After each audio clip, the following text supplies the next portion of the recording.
noches a todos y a todas, transmitiendo una vez más de los estudios del Centro Cultural Mística, una nueva y última edición de Sin Intermediarios, la edición número 11, la edición bonus track. 10 más 1. 10 más 1. Y como todos los programas me acompaña mi amiga, mi compañera, la abogada, magíster en Derechos Humanos, Constanza Marianela Estepa. ¿Cómo estás, Connie? ¡Hay aplausos!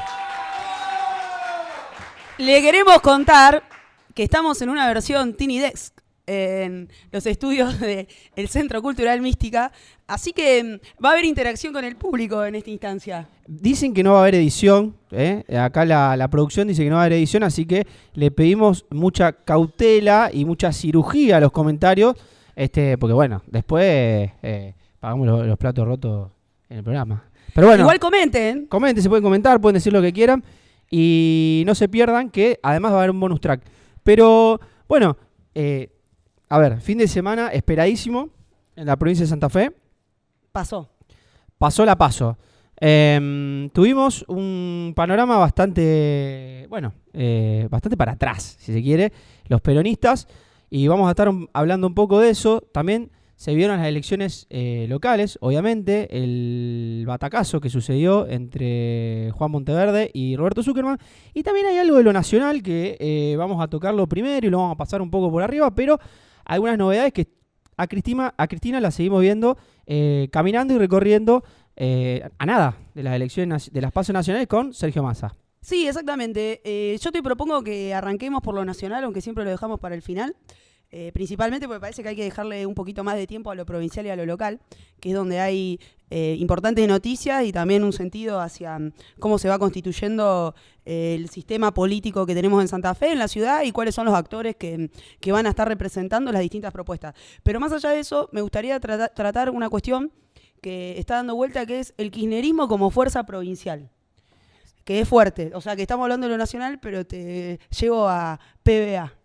Y distintos resultados que hemos venido evaluando y analizando han dado, nada, como muestra, como fotos en las distintas provincias, los candidatos que más se identificaron con un kirchnerismo más duro.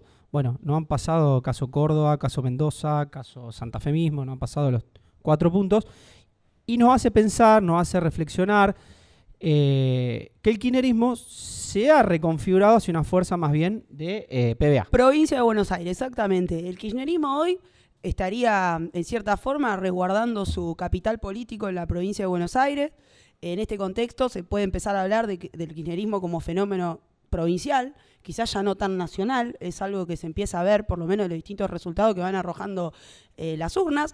Y por otro lado, en este marco, una tercera aparición de Cristina en 3 semanas, es decir, una por semana, junto al actual ministro de Economía, Sergio Massa, precandidato por Unión por la Patria, que lleva de propuesta a Sergio Massa y a Juan Grabois. Así que me parece que ahí hay una lectura para hacer. Cristina, en 3 apariciones públicas que tuvo, 3 veces al lado del ministro de Economía, junto a Sergio Massa, en este caso para hacer una actividad efemérides, conmemorando los 15 años del envío del proyecto al Congreso de la estatización de Aerolíneas Argentinas. Así que eso tuvo lugar nuevamente en provincia de Buenos Aires, en Ezeiza, y allí se bajó un mensaje vinculado a la importancia de tener un acuerdo con el Fondo Monetario Internacional y la idea de soberanía y cómo todo el proceso de recuperación de aerolíneas llevó también a que el país tenga mayores ingresos de dólares a través del turismo y al mismo tiempo más conectividad. Entonces, en este marco, acá justo tenemos un avioncito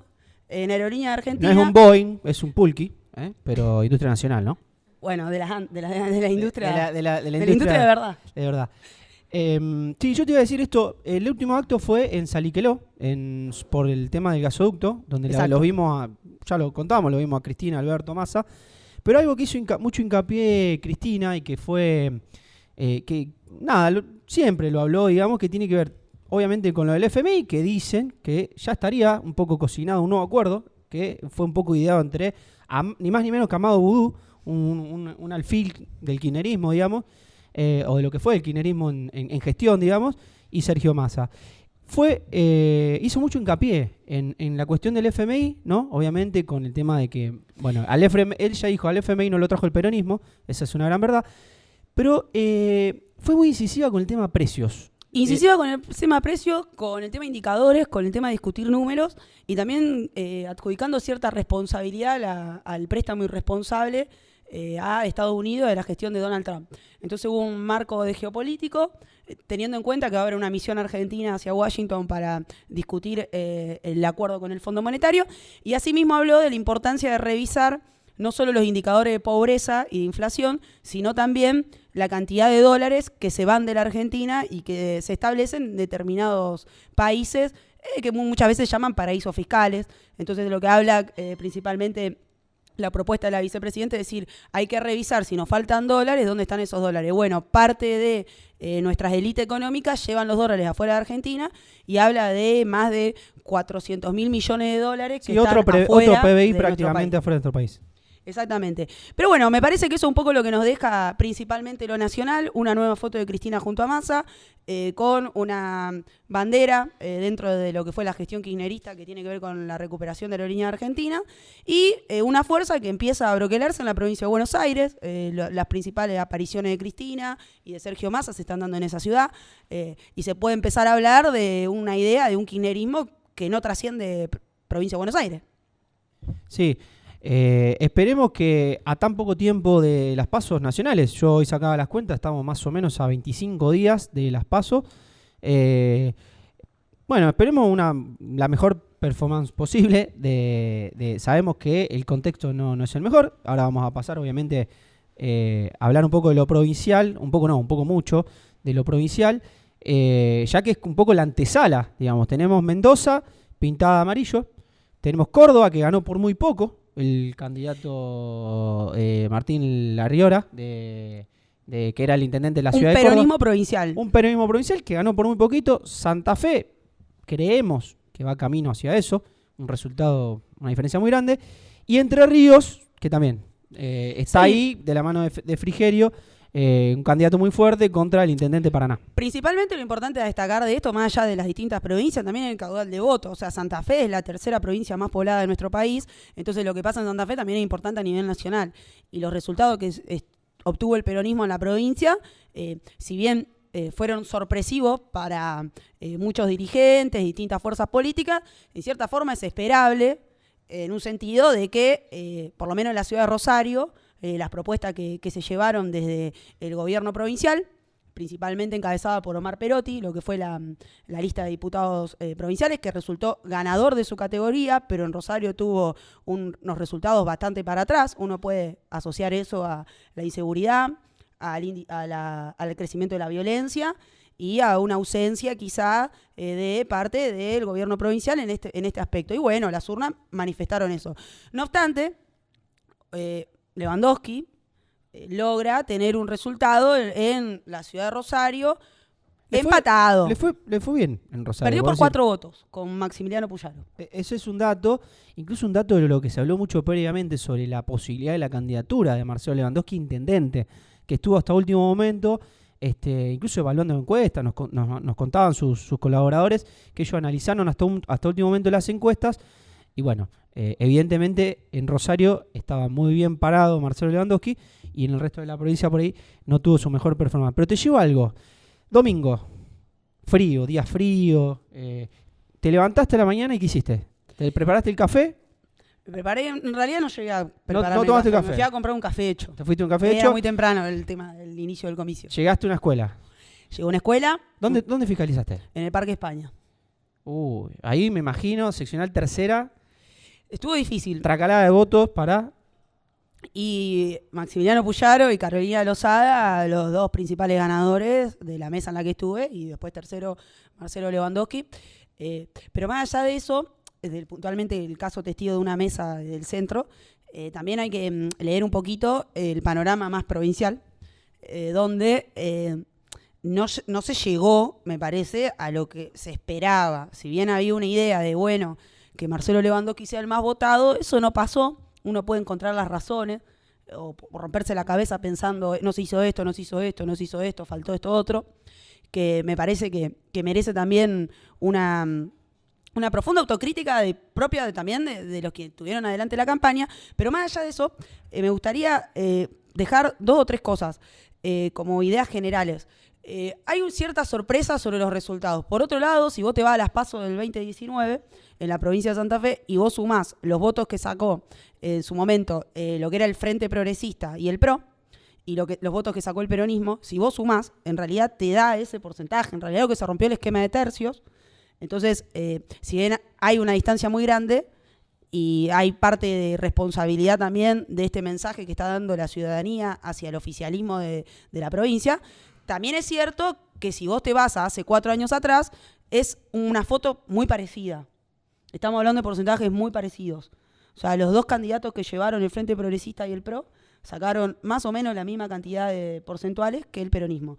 El problema ahora es que quedó una distancia muy grande, una brecha que parece difícil de remontar, pero bueno, necesariamente con cierta idea de, bueno, ahora se juntaron los 4 candidatos. Después, por otro lado, se puede reflexionar sobre la propia interna de Juntos Avancemos, que llevó 4 candidatos, 1 solo competitivo y 3 que no le fue tan bien. Forman parte de una misma generación, los 3 varones, también eso hay que charlarlo un poco. Bueno, eso hablamos un poco de la generación diezmada, digamos. Yo creo que incluso muchos de esos candidatos tomaron esa bandera, que está muy bien, pero me parece que evidentemente los números, yo por distintas informaciones y bueno, en charlas previas y lo que uno charla siempre antes de las elecciones es que también se esperaba no solo que Lewandowski saque un poco más, sino que los otros candidatos que a priori no eran los que más iban a sacar votos también sacaran más. Me parece que fue en general un voto castigo en un contexto donde hay 120 puntos de inflación y en Rosario hay a veces 1 y hasta 2 muertos por día, digamos.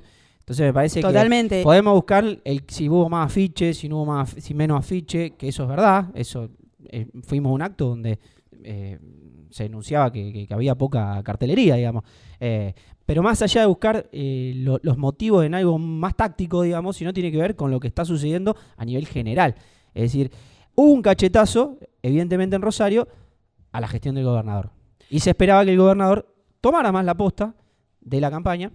Y bueno, eso no sucedió. No sucedió, y por otro lado, también después si se escuchan las palabras del principal responsable del Partido Justicialista a nivel provincial, donde habla de que determinados presidentes comunales e intendentes peronistas tuvieron ciertos votos, y por otro lado, Lewandowski no los tuvo, y planteando, bueno, en realidad como que medios, no sé, no militaron lo suficiente a Lewandowski los presidentes comunales y los intendentes. Bueno, habrá que ver las razones de eso. O sea, me parece un poco desacertado, porque no te eligen echarle la culpa a los otros. Entonces, revisemos un poquito cómo fue que llegamos como partido a una interna de 4 que no fue virtuosa. Naturalmente, con los resultados puestos sobre la mesa, no anduvo bien.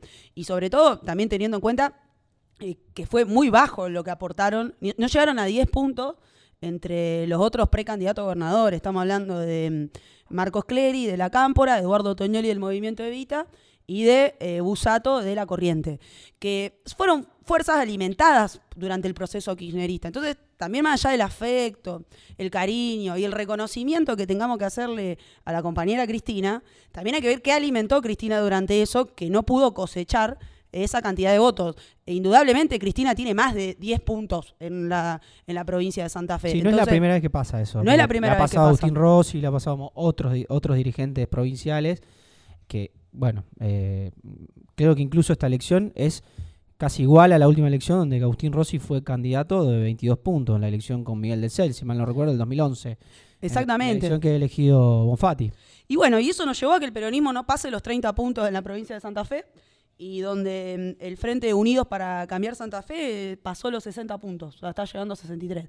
Así que sin irnos tanto a los números, pero sí también revisando, estamos bastante lejos de la suma de todas las partes, que sí tuvo una interna bastante más competitiva, principalmente por el lado de Puyaro y Carolina Lozada, donde se ve un armado y una construcción radical que logró materializar y territorializar los votos para Maximiliano Puyaro, que fue parte del Frente Progresista, ministro de Seguridad del gobierno de Lifchi, y bueno, parte gran parte responsable del problema que hay hoy en la violencia, pero fijémonos cómo no le dimos en la tecla, que no pudimos comunicar bien el mensaje o no estuvimos a la altura de esa circunstancia, en que uno de los principales responsables de la crisis de seguridad que tiene nuestra ciudad hoy termina siendo la solución al problema. Es como cuando hablamos de votar a Bullrich o a Milei o a Larreta para resolver los problemas que tiene la Argentina, y después empezar a revisar, y Bullrich fue funcionaria en el 2001, Larreta fue funcionario en el 2001,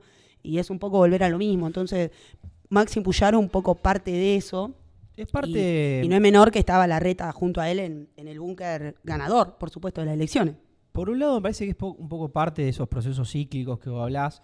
Y después muchas veces se pregunta, bueno, ¿qué son las estructuras? Porque dicen, bueno, no, la estructura... Yo me acuerdo que también, hablando previamente de la elección, hablaban, no, necesitábamos que el gobernador ponga la estructura. Bueno, esa famosa estructura que muchos daban por muerta, incluso durante muchos procesos del radicalismo, está más viva que nunca.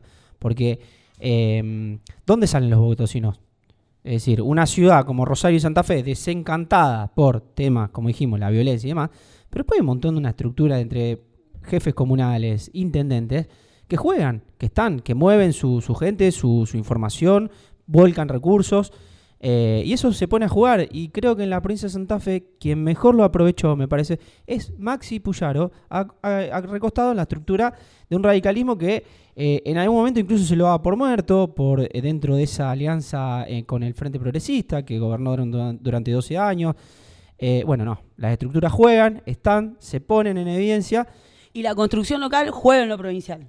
Totalmente. Y el peronismo no tenía ciudad importante. No gobierna la ciudad de Rosario, no gobierna la ciudad de Santa Fe.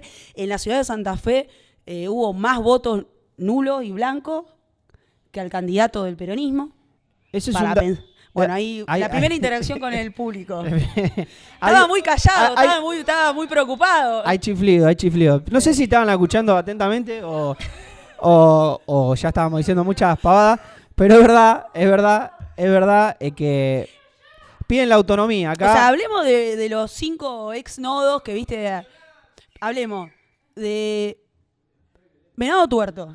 Triunfo radical, pero escandalosamente. Más de 80 puntos, una vergüenza. Y el peronismo salió tercero, porque segundo salió Ciudad Futura, que ya vamos a hablar. Rosario gobierna un radical, que todo esto están ahora dentro de la estructura del PRO, ¿no es cierto? Santa Fe gobierna un socialista dentro del armado del PRO. Que perdió ahora contra Jatón, perdió contra el ex director del Hospital Cuyen. Exacto. Bueno, Poletti. Gracias. Está bueno lo del público que te tira el público me tira el chivo, Poletti. Bueno, no todo es tan lineal, porque Poletti viene de los medios. Y te llevo a Rafaela. Jatón venía de los medios, sí. Oficialismo perdió no se pudo sostener, y también fue vencido el peronismo en esa ciudad. Entonces vos decís, bueno, ¿por qué faltan los votos para la provincia? Porque en las construcciones locales tampoco están. Entonces es un poco difícil. Ahora yo, sin caer en tantas pálidas, siendo un poco más optimista, sobre todo pensando en una nueva generación que quiera abrir la política y hacerla un poco distinta a las lógicas que tiene, te quiero traer 3 casos. 2 del departamento Rosario, también para que reflexionemos, y 1 de Montevera, para que después no nos digan que somos hiper rosarinos y no pensamos en la provincia. Departamento de la capital. Departamento de la capital. Bueno, primer caso, te quiero contar. Arroyo Seco. Arroyo Seco lleva de candidato a un joven peronista, Julián Polinesi. Aplauso. Hay aplauso para el Poli. Candidato a intendente por segunda vez.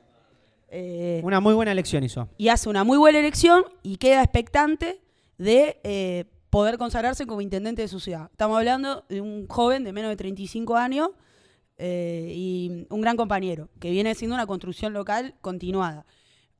Dato de color, no fue a jugar la interna dentro de lo que es el PJ. Fue por un partido vecinalista. Sí.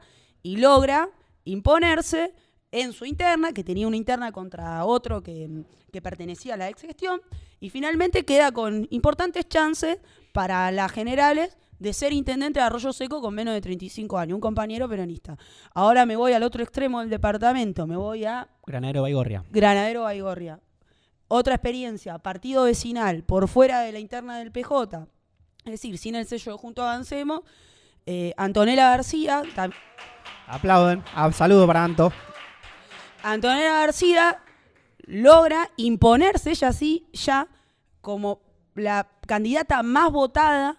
Antonella tiene 32 años, fue la concejala más votada hace 2 años y con una campaña más austera que lo que es hoy el oficialismo, que pertenece a la estructura del PJ, de Juntos Avancemos, logra torcer eso y es la candidata más votada de Granero Baigorria con altas chances de ser electa intendente en las generales. Entonces, aplausos para Antonella. Estamos hablando departamento Rosario, construcciones locales que se hacen a partir de partidos vecinales, o sea, no dentro de la estructura del PJ. ¿Y por qué? Porque muchos de estos pibes, estas pibas que se meten en la política, que se hacen cargo de las demandas comunitarias, que le ponen la cara a los vecinos, le ponen el cuerpo a la gestión y mucho laburo, muchas veces son rechazados por las estructuras del PJ. Entonces necesitan construir algo con mayor legitimidad para poder disputar un poder más ciudadano, porque el problema del PJ es que te atrapa la estructura muchas veces y no te deja jugar. Entonces ahí tenemos 2 ejemplos que van con chance de ser electo intendenta con menos de 35 años en nuestro departamento. Peronistas además, compañeros peronistas. Y después me voy a Montevera, porque me parece también importante destacar, también para dar una dimensión provincial a toda esta generación que se mete en la política. En este caso sí, dentro de Juntos Avancemos, Romina Sonsoski, que es una compañera que muchos quizás aquí no la conocen, es una compañera que termina ganando su interna en Juntos Avancemos y termina siendo también la más electa, con altas chances de ser electa presidenta comunal. Entonces, mujer además de todo. Entonces, tenemos, me parece, más allá de las pálidas que se puedan hacer en los análisis, también es importante hacer un repaso de cómo cuando se apuesta a la construcción política genuina y a una idea local de lo que tiene que hacer el peronismo, después acompaña eso. Entonces también, viste, muchos han agarrado estructuras grandes y han construido muy poco. Entonces esto del peronismo, no peronismo y demás, que ahora me voy a meter un poquito más en lo que es Rosario, la verdad que hay que construir con los que tienen ganas de laburar, con los que tienen ganas de militar, con los que tienen esfuerzo, trabajo, construcción. Y bueno, y no, capaz que no hace falta preguntarle con el peronismo, vos sos peronista, compañero, a lo mejor no del dicho, pero del hecho sí. Entonces me parece también ahí que hay una lectura para hacer. En tanto, muchas personas muy valiosas están en la política y quizá ni están en la política partidaria o no forman parte del peronismo, en términos estrictos dentro del partido. Y asimismo, me parece que se van dando experiencias para valorar. Y ahora te paso a Rosario. No pregunten de dónde vienen, sino a dónde vamos. Es la frase que muchos acuñan a Perón, pero no se sabe en realidad si es de Perón. Pero es una gran frase, sobre todo sobre cómo Perón armó en su primera instancia el Partido Laborista, por ejemplo. Para muchos peronistas que después piden el carnet de afiliación, Perón no pidió carnet de afiliación a nadie, los metió todo adentro de un partido y ganó las elecciones. Así que un poco también esa reflexión, porque si no, nos pasa que nos volvemos un partido de la minoría, y el peronismo no es el partido de la minoría. El peronismo es el partido de la mayoría, de las demandas de los laburantes, de la ampliación de derechos. Y bueno, eso es lo que pasa cuando achicás tanto y incluso hasta te posicionás con cosas que... Sí, además hay algunos peronistas que mejor perderlo que encontrarlo. Bueno, picante. Está bien. Es el famoso me cruzo de vereda si te veo en la calle. Vamos a Rosario. Porque o no te doy la jefatura de la campaña porque después no sé qué pasa con... Bueno, no aclaremos porque acá los reidores tensionados. Volvemos a Rosario, venimos a Rosario, sí, a la ciudad, porque es algo que nos interesa mucho. Y bueno, se dio un fenómeno que lo venimos laburando mucho. Pasó por esta mesa Juan Monteverde, Roberto Zuckerman, fueron a la interna y se definió. Ganó Juan Monteverde. Ganó Juan Monteverde. Aplauso para Monteverde. Y aplauso también para Roberto Zuckerman. ¿Por qué? Porque al otro día, y esto lo dijimos acá, cuando en uno de los primeros programas hablábamos del acta compromiso, al otro día Roberto Zuckerman estaba sentado en una mesa con Juan Monteverde diciendo... En el Cairo, diciendo que van a trabajar juntos y que va a trabajar para que... Obviamente los votos de Roberto Zuckerman vayan para Juan Monteverde, así que Con eso no alcanza igual. No alcanza con eso, pero me parece un increíble gesto en cómo está la política muchas veces, en donde se mira mucho más hacia adentro y no tanto hacia dónde vamos. Me parece un gran gesto de Roberto, eso me parece que cabe destacarlo. Después me parece que fue más floja y mucho menos de lo esperado la cantidad de votos que sacó Roberto por Que sobre Juan. en cierta forma, era el representante del peronismo en esa interna. Más allá de que Juan Monteverde haya jugado dentro de Juntos Avancemos, que era la propuesta que presentaba el sello peronista para la provincia y para la ciudad, lo cierto es que Roberto Zuckerman se paró sobre el voto peronista. Entonces ahora hay que por ahí ya empezar a separar la paja del trigo y ver, ¿el peronismo tiene un proyecto para la ciudad de Rosario? Esa sería la primera pregunta que nos pueden contestar cuando subamos este video. ¿Ustedes creen que sí? Porque alguien que no pertenece al PJ y que construyó un proyecto local junto con un frente que se llama Ciudad Futura, junto a otras organizaciones políticas, logra por la primera vez, no es que la primera vez que se presenta en la interna propuesta por el peronismo, logra vencer al candidato peronista. Un candidato peronista que se presuponía que tenía un piso de 20 puntos y no los alcanzó. Entonces hay que pensar, ¿se trabajó como espacio peronista de la ciudad de Rosario un proyecto de ciudad para que el candidato que propuso el peronismo tenga la representatividad suficiente para ganarle la interna a Juan Monteverde? ¿O en definitiva hubo una propuesta de ciudad contra una propuesta de acuerdo y un candidato que no fue elegido por quienes optaron por votar el Frente Juntos Avancemos? Entonces ahí hay una cuestión como para revisar. ¿Hay una propuesta para la ciudad de Rosario de parte del peronismo? ¿Cuáles son? ¿Cuáles son los proyectos? ¿Quiénes representan eso? ¿Dónde está? O sea, porque no queda muy en claro. Y por ahí pensar que por decirse peronista va a haber 20 puntos, que es el piso histórico del peronismo, quizá los votos peronistas se están yendo para otros lados, para otras expresiones. Espero que no estén yéndose para...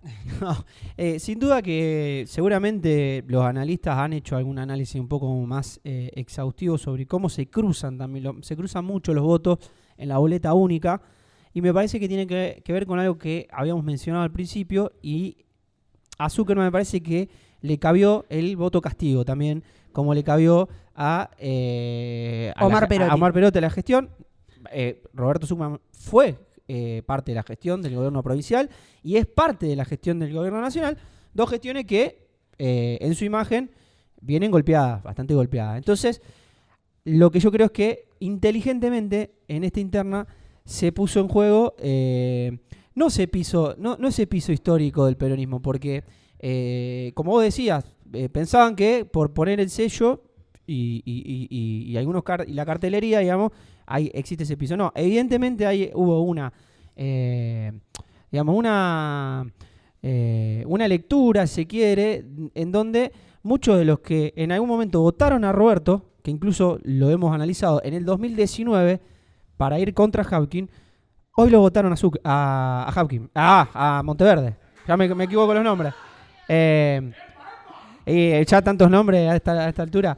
Me parece que se fugaron muchos votos que eran históricamente peronistas por desencanto, por desilusión, por falta de... Sí, y también es cierto, yendo más a un diálogo militante, que me parece que también es lo que hay que recuperar, porque muchas veces se dice, bueno, ahora la política es todo marketing, entonces famosos, ricos y famosos, entonces así se Qué buena serie, Rico y Famoso. Y bueno, y después gana Maximiliano Puyaro, el candidato más votado de la provincia, que no es un periodista. En todo caso, tendremos otras críticas, miles para hacerle, cientos de miles, como por ejemplo... Hawking es periodista. Que su gestión, bajo fondo reservado, pagó la defensa de... Es tuitero. Quienes fueron además de tuitero, la gestión de Maxi Puyaro, con fondo reservado, pagó la defensa de los policías acusados por la desaparición y el asesinato de Franco Casco. Entonces, hay un montón de cosas que están para poner sobre la mesa en torno a Maximiliano Puyaro. Ya llegará ese momento. A lo que voy es un político, no es un random de la política. Y por otro lado, Juan Monteverde es un militante. Entonces, me parece que por ahí en los ejecutivos se mira un poquito esas trayectorias al momento de elegir. Y te exigen un poco más que vos seas una cara conocida. Me parece que se exige propuestas, posiciones, decisión, ganas de ocupar el cargo al que te postulás, postura. Entonces hay como ciertas valoraciones que existen al momento de elegir un candidato que represente eso. Y en ese marco, si vos vas viendo un poco cuáles eran las propuestas dentro de Juntos Avancemos, en la ciudad, por ahí estaban un poco no tan trabajadas. Entonces, no se puede llegar a hacer a la intendencia como peronismo sin una idea clara de lo que se quiere hacer con la ciudad, más allá de querer gobernarlo. Obviamente un deseo, pero ¿cómo? ¿Con quiénes? ¿Cuáles son las experiencias que respaldan eso? ¿Qué hiciste previamente para poder después demandar el voto de los demás? Entonces, ahí hay unas cosas como para revisar más como espacio político que tiene ambición de gobernar una ciudad y sostener el gobierno de una provincia. Ahora, por otro lado, si nos vamos más al plano local, también hubo un ganador de la categoría intendente y fue el actual intendente Pablo Hapkin, que no tuvo una mala elección, aunque me parece un poco que estaba un poco asustado. Tenía miedo con la interna de Tessandori. Tenía miedo porque, obviamente, de Tessandori, alguien que viene del periodismo, de ser un presentador muy conocido de la ciudad, bueno, se especulaba otra vez el tema de las encuestas, que no hay nuevamente encuestas que hayan acertado. Eso viene pasando ya hace muchísimos años. Y hablamos de las encuestas acá, que muchas veces son pagadas por quien quiere la encuesta, obviamente, y un poco eso hace que es como cuando te mirás al espejo y viste te querés ver lindo, paga una encuesta en este caso. Me parece que Hapkin estaba me parece muy asustado en ese sentido porque no ha sido buena la gestión de Hapkin, pero sin embargo se vuelve a poner en juego, me parece, la estructura. Es decir, por ser intendente y conservar la llave de la gestión de la ciudad, digamos, eso te hace tener una estructura, eso te hace poner gente en la calle, eso te hace poner guita en la calle, y me parece que eso jugó a favor hasta último momento, porque fue muy chica, muy poca en cantidad de votos la diferencia entre Hapkin y Tessandori. También estuvo en esa interna fueron 10 puntos. Enrique Esteves. Sí, a ver, Hapkin sacó 30 puntos, principalmente su electorado está en el centro de la ciudad, así que cuando ven por qué hace tantas veces las mismas calles y pone las cositas esas para que los niños y las niñas jueguen solamente en las plazas del centro, bueno, tiene una razón, y es porque tiene que serle fiel a su electorado y que el resto de la ciudad, bueno, no sé, después capaz que en algún momento hacemos tipo una muralla y ya no se puede pasar de zona sur para el centro ni de zona oeste para el centro.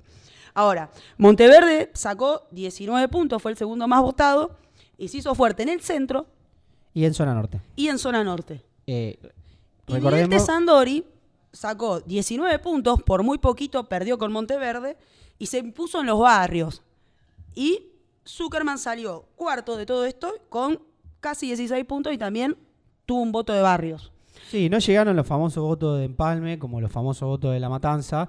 Todavía lo ven estar esperando porque en Empalme ganó Miguel Tessandori. Eso habla también de cómo se construye un discurso y una identidad en un lugar tan icónico para el peronismo. Es decir, siempre se espera que lleguen los votos de Empalme, siempre se espera que lleguen los votos de La Matanza.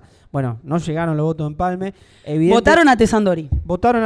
O sea, un voto antipolítica en definitiva, porque votar a Tessandori no sé qué es. Incluso me parece que es un voto castigo al mismo Hapkin, digamos. Ojo con ese voto, vamos a ver para dónde se dispara el voto de Tessandori. Sí, por suerte ahora se abre un escenario interesantísimo porque por primera vez en la historia de la ciudad vamos a tener un escenario de balotaje sin ser balotaje, porque cuando vayamos a votar en esa cosa horrible que es la boleta única, vamos a tener solamente dos opciones.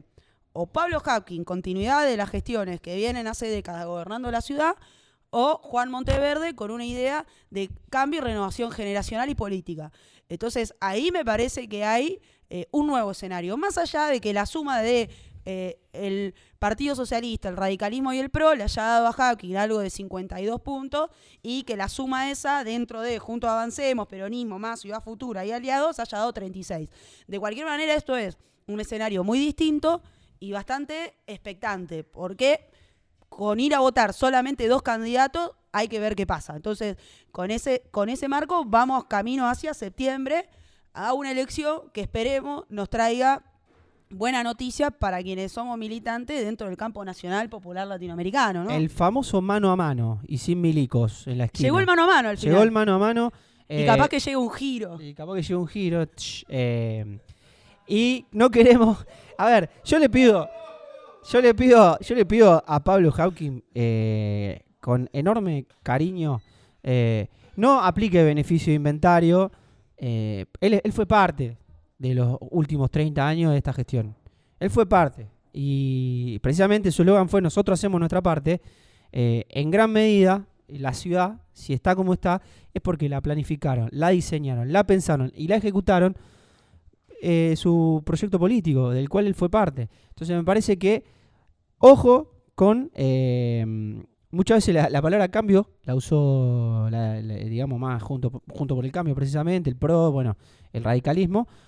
Hoy es una palabra que creo que se la va a apropiar Juan Monteverde, porque está la posibilidad de cambiar eso que Hawking seguramente va a intentar cinturear, porque si la ciudad está así es porque él fue parte y fue un accionista de esa sociedad que fue durante mucho tiempo el socialismo y el radicalismo en la ciudad de Rosario. Y ahora se suma el PRO. Y ahora además se suma el PRO, que puso candidato, el nefasto de Charly Cardoso, que dice que no vive de la política y hace 25 años vive y cobra asesoría en todas las instancias del Estado. Así que, Charly Cardoso, sabemos tu prontuario. Sí, y como para ir cerrando ya el programa, queremos pasar a la cuestión de concejales, que también... ¿Qué tiene que hacer un concejal, si yo te pregunto? O sea, ¿cuál es la principal tarea o cuál es el rol o 2 o 3 roles que tiene que tener un concejal de la ciudad? Maneja el colectivo. Maneja el colectivo. No, mentira, digo, porque viste la hacer gente dice, asado. no, que llegue el colectivo. Nah. Hacer asado, sí. No, un concejal tiene que legislar, obviamente, tiene que encargarse, como de legislar sobre lo que tiene que encargarse una municipalidad, que es el transporte, el barrio y la limpieza, y no mucho más. Iluminación, poda y escamonda. Bueno. Podemos seguir poniéndole responsabilidad a los concejales. Yo creo que para sintetizar una concejal tiene que tener cercanía también con su electorado, su pueblo, sí. Su pueblo. Cercanía, eso es como la palabra principal que tiene que rodear a un concejal o a una concejal. Entonces, quienes obtienen votos, más allá de los ricos y famosos, y los periodistas y las internas entre Canal 5 y Canal 3, también son quienes demuestran cierta cercanía. Algunos hacen las cercanías con las redes sociales, con cierta rosarinidad que tiene acceso y utiliza mucho eso. Otros realizan esa cercanía con un apoyo y un acompañamiento a determinadas vecinales, ONG, colectivos sociales y demás. Mucha cara de preocupación, viste que en la foto están siempre como sufriendo por el vecino. Entonces le sacan la foto y está como, sí, yo sé que a vos no te pasa la basura y a mí me duele, pero bueno, no sucede tanto. Pero bueno, en concreto, el frente de Juntos Avancemos en concejales no tuvo una muy buena elección. De hecho, malísima. Malísima, dicen acá. Bueno, de hecho, gana la categoría con 3,algo% Mariano Romero en Juntos Debe ser Avancemos. de las más bajas de la historia. Y una dispersión de decenas de listas casi. Y 11, 12 listas. Bueno, entonces ahí me parece que hay algo para pensar. Y asimismo no logran renovar algunas concejalas que tenían un poco la ambición de hacerlo. Más allá de eso, por otro lado, que fue la interna de Unidos para Cambiar Santa Fe, vamos a ver cómo le juega ese sello Unidos para Cambiar Santa Fe en la ciudad de Rosario, porque a Rosario le gusta Rosario, ¿viste? Entonces van a ir todo con eso Unidos para Cambiar Santa Fe, no sé bien cómo va a andar eso. Pero más allá de esa cuestión, vos tenés a la que ganó la categoría, que fue María Eugenia Smook. Después tenés a la periodista Susana Rueda y después tenés a Federico Lichi, que era el candidato de Puyaro, que tuvo una primera elección y buena. Entonces tenías 3 candidatos hipercompetitivos. Entonces arrasó la interna de ellos, se comió buena parte del porcentaje para concejales. Buena elección de Leo Caruana. También. Buena elección de Leo Caruana. No se sabía qué iba a pasar, también con poca cartelería. Alguien que se escindió de el Frente Progresista, alguien que incluso puso sobre la mesa que se iba a separar. De eso creo que pidió la licencia siendo secretario de salud de la municipalidad. Y después, bueno, Karen Tepp de Ciudad Futura. Karen Tepp, que tuvo menos votos que en las pasos anteriores, pero también siempre Ciudad Futura se caracterizó por dar un empujón fuerte después de las pasos a la general, así que también habrá que ver cómo se constituye eso.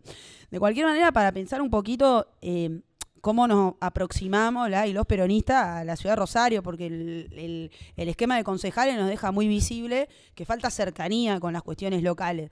Y por primera vez en la historia el peronismo se queda sin candidato peronista a intendente. Entonces, la verdad que es algo para hacer una reflexión y esperamos que eso llegue de parte también de cierta estructura dirigencial que hace muchísimos años que están tomando muchas y importantes decisiones. Sí, me dicen acá por Cucaracha, nos estamos yendo, tenemos que terminar. Está por salir, hoy edición número 11, bonus track, con asado de por medio, con hinchada, con vino, con asado. Gracias. Gracias a los compañeros que nos vienen a hacer el aguante y obviamente nos vamos a terminar con un buen asadito. Se viene el receso de Cine Intermediarios, ¿no? Hacemos un receso. Se viene un receso de Cine Intermediarios. Hay quejas porque hay un receso ahora. La gente en la calle me para y me dice, ¿cuándo vuelve Cine Intermediario? Volvemos antes de las pasos nacionales. Pero no sabía. No, faltan 3 semanas. La producción no me dijo nada de eso. En 15 días volvemos. Tenemos mucho para pensar, para reflexionar. Mucho ego para dejar de lado, mucho egoísmo. Corregir los errores.